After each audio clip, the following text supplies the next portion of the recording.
guys, it is Insight on AllNews Nigeria TV, and of course I'm your host, Ganiyu. And if you're just joining us for the first time, Insight is where we talk about any trending issue from any sector. And yes, there is a sad but trending issue in our country as we speak. We've had multiple reported case of rape, and we are talking about the case of Uwa. She was raped and killed in a Redeemed Christian Church in Edo State, and we also have the case of Baraka that was also raped in Ibadan. And yes, that's what we're going to be talking about today. And as always, I'm not here alone. I have with me our in-house correspondent, Miss Doyin. How are you doing today? Fine, thank you. Hello, everyone. We're having a great day out there.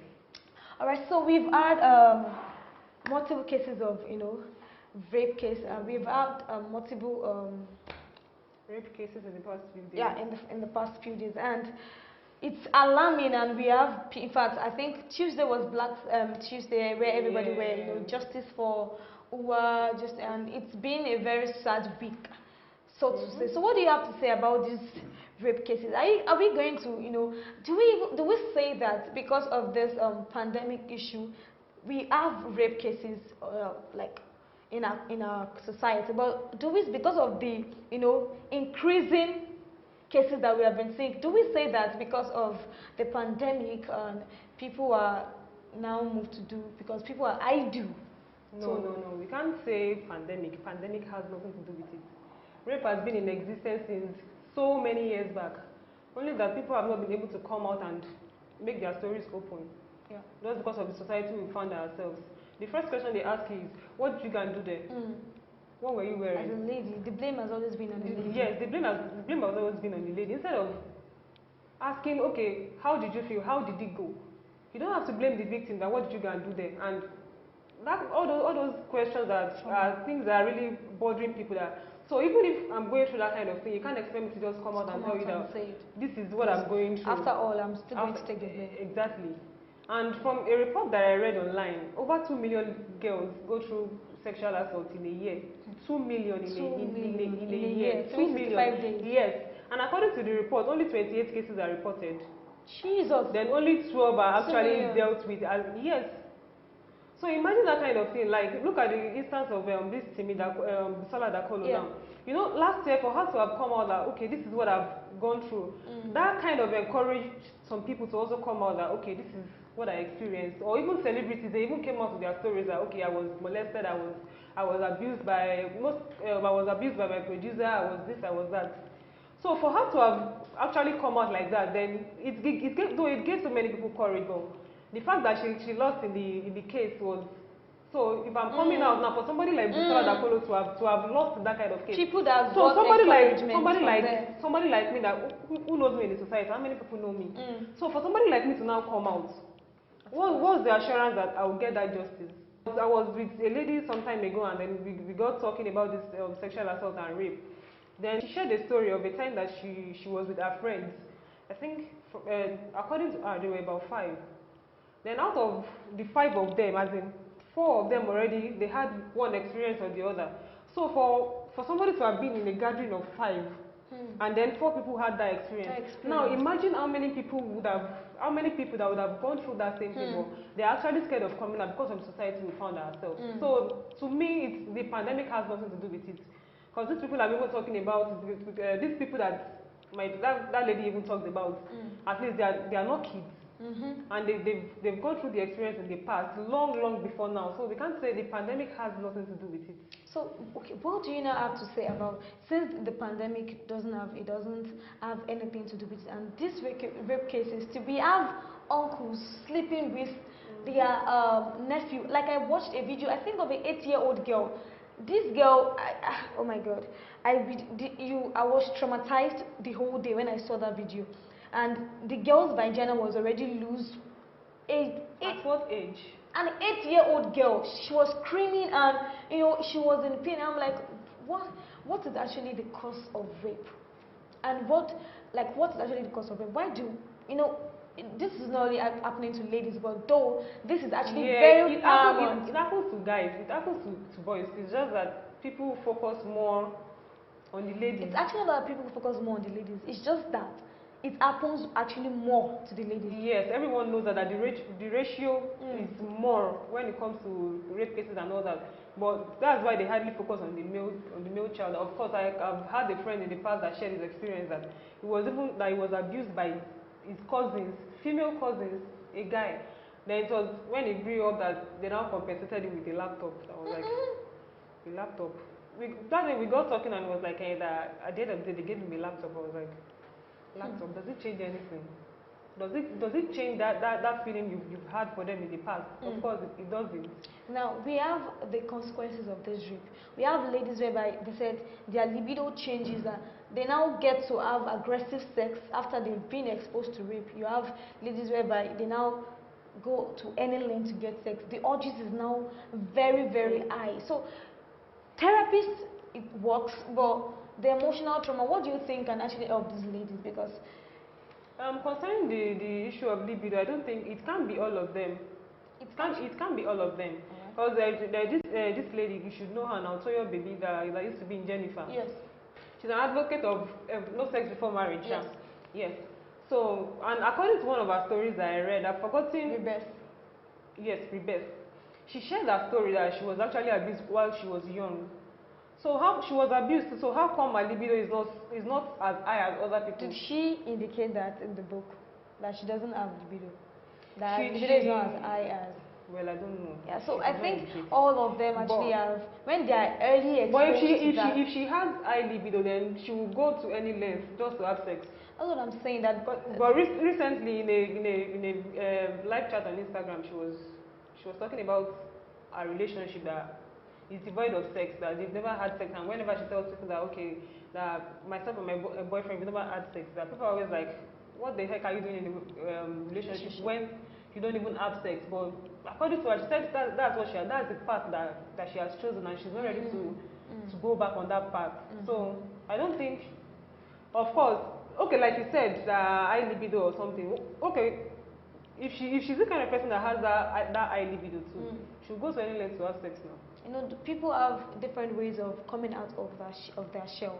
Now, so we have the society, like we said earlier, always blaming the girl child. The victim, yes. The So victim. what did you can do there? Yeah. So what do you think? You know, and still, even in this time, we have that maybe in those days whereby the parents would be like, okay, what were you wearing? You know, this is a age whereby you choose to wear what you want to wear, and that doesn't mean that a guy can take advantage of you. You understand? So looking at the society, and we still have, even in the case of Uwa, we have a guy that was saying he should have given them the sex on Twitter instead of you being killed, and that is still blaming the victim. So what do you think? And I think the society also has a part to play in this. Yeah, like and shouting justice for Uwa, it's not going to work. So what do you think? That's why I said the kind of society we found ourselves. Some of us, I'm sorry to say, some of us, our brains need to be formatted, like serious formatting, as in, or even hard reset. Like, we have to like shun that belief that whenever a rape case happens, then the lady has to be blamed. Yeah. Looking at this issue of Barakat now, from a picture that I saw, she was putting on this Muslim, is it pool that they call it, or that was what she was wearing. And we've had so many people too that even no matter how much they cover their bodies, they still end up going through the same cases. So for how long do we continue to blame the girl child that, okay, the way you dress, the way you this, the way you that? A lady can decide to go out, even with pants and bra. Your mindset towards that lady is all that matters. And it's discipline. You can decide to see her and then look away. It's not a must you lost after her. So I don't believe all these, what did you wear, what did you can do there? That one is so. And just like Nigeria, this same African society, they believe that okay, when a female friend going to see a male friend, and then maybe one thing happens or the other, what they say is, why must you go and visit your male friend? What did you go and do there? You mean that kind of mentality has to be erased, like serious erasing. You don't have to always blame the girl every time. I can decide to wear pants and bra to go out. It's less for you to just look away or ignore me, just like or pretend like you don't even see me. So I feel everything has to do with discipline. It has to do with discipline. Of course, if you can't do without having sex today, if you can't do without lusting after somebody, masturbation is there. You can masturbate instead of now you can masturbate rather than going to rape somebody. What's the point of raping somebody and then sex from what I learned? Sex is meant to be enjoyable, Yeah. pleasurable. So not you. So if you are forcing somebody to have sex with the person, then there's no point. You can't even enjoy it. Then what's the point? It's not better to even masturbate than doing that. So in conclusion, there is no excuse for it because There is no excuse. Because as much as guys have urges to have sex, ladies also have urges to have sex. So if ladies can actually, not even ladies, if anybody, because not everybody rapes. Of course. So definitely, and it's not that they are not also having this urge. So if they can control themselves and have, then why shouldn't the men be able to control themselves too? In conclusion, there is no excuse for rape. Say no to rape anytime, any day. Thank you so much, Ms. Doyin, for joining me. You're welcome. It's my pleasure. All right, so guys, we are going to be going on a very short break because we still have another guest right here on this program. We are going to be talking about the reopening of religious centers, and school is still closed. School is still on lockdown. So just stay with us. We'll be right back.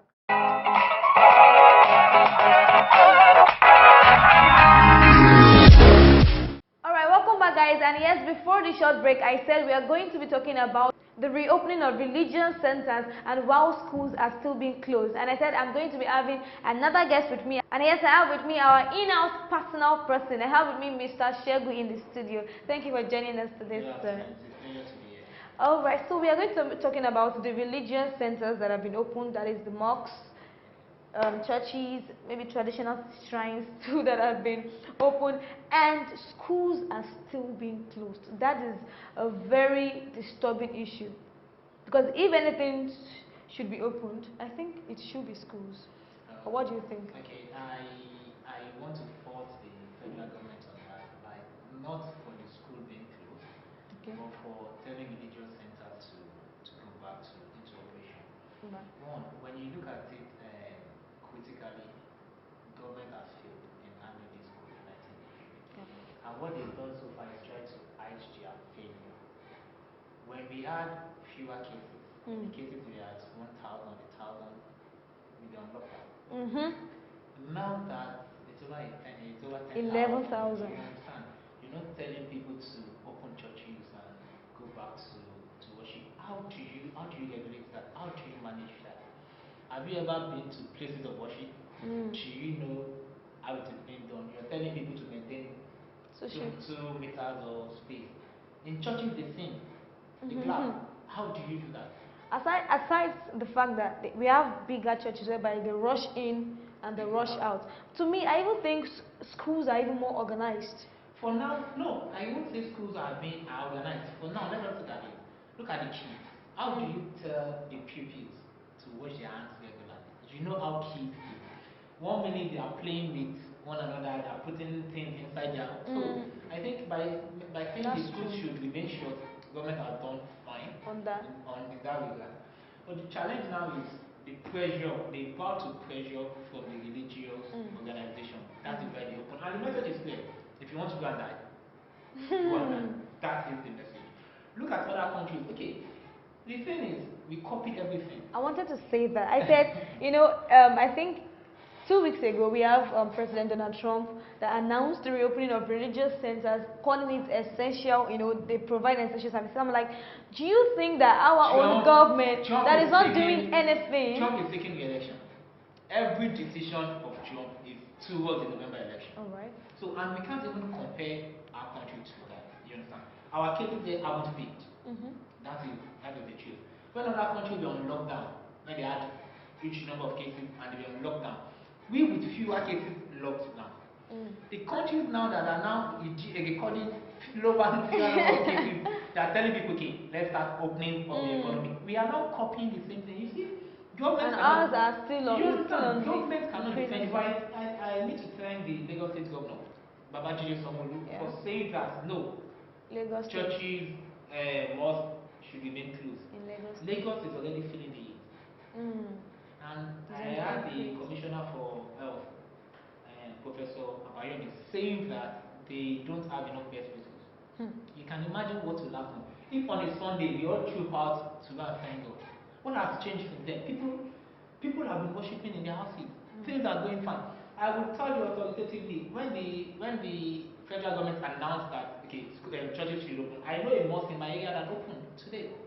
despite what the Lagos State government yesterday, they opened this one, and when we challenge them, they're like, presidency said they should return. You understand?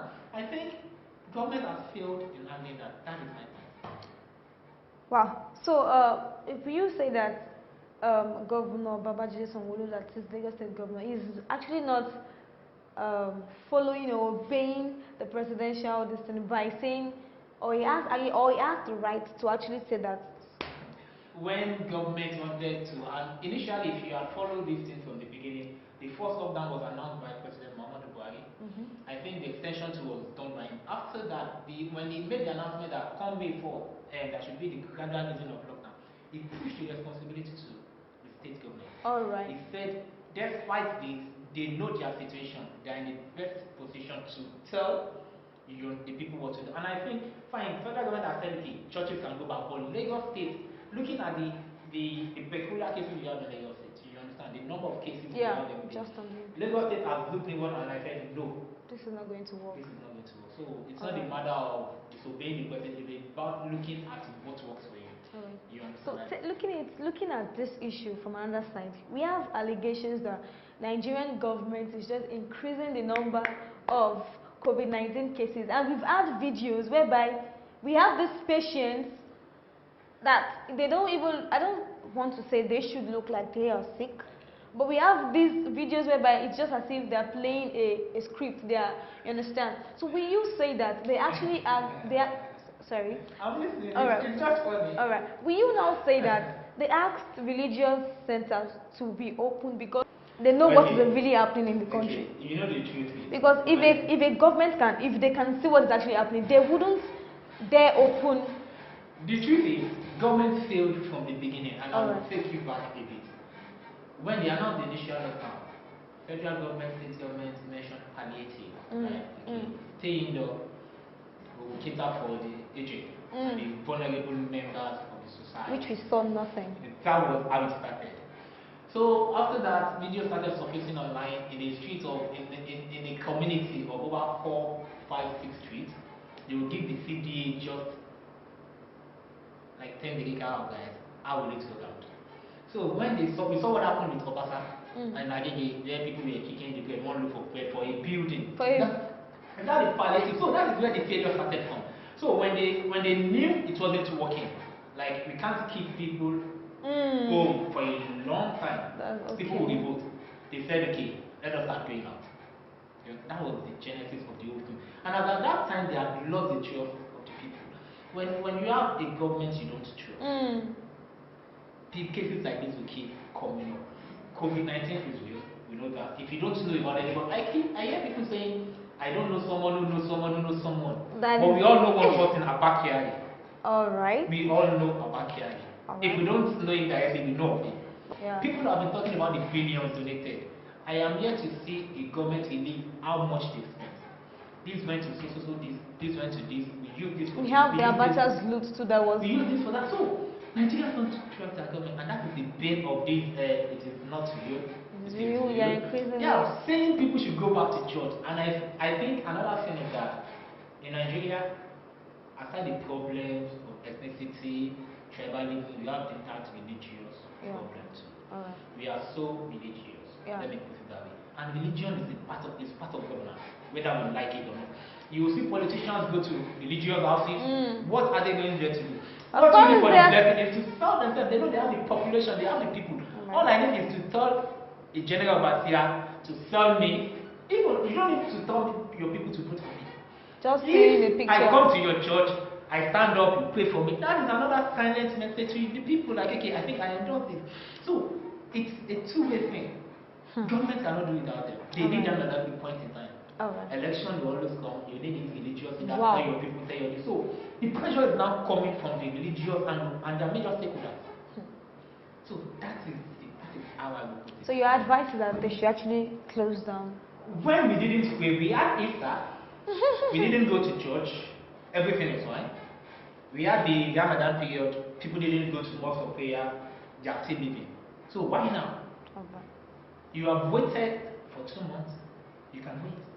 So that is the message. And I think Lagos State have done well in that All right. regard. To me, I think Nigerians are actually willing to wait. But what is our government doing to this issue? It's a global thing now. It is a global thing. I think our own government is actually waiting for other countries to bring out. The government would not take the initiative. So when you said people should stay indoor, initially when you tell people like stay indoor, what works over there will not work here. Most of the people in all those countries we are imitating, they are, let me say, they have their own flat. Here they have mostly face me. If someone has it in the building, the chances of others contracting it is high. You're telling people to self-isolate. How do one man with a wife and let's say 3 kids in a room, how will he self-isolate? You can understand. So those are the things government didn't really look at well. We just copied that idea and like, okay, let us face it and let us follow that template. So now it's just go and die if you want to die. If you That's think the it's not, message. if you think it's not real, go and face it Go and yourself. face it. That's the message. Wow. Go and face it. So you advise Nigerians just stay safe. Stay safe. Do all the Everything. because it's like our government don't care about us again. They don't really care. Jesus. Have they always cared? Wow. No. Thank you so much, Mr. Segun. Alright, you're welcome. It's a pleasure Thank to join you. the show. Guys, that will be all for today on Insight on AllNews Nigeria TV. Do well to join us next week on another beautiful episode of Insight. Don't forget to like this video, share, and subscribe to our YouTube channel for more factual and interesting videos. See you next time.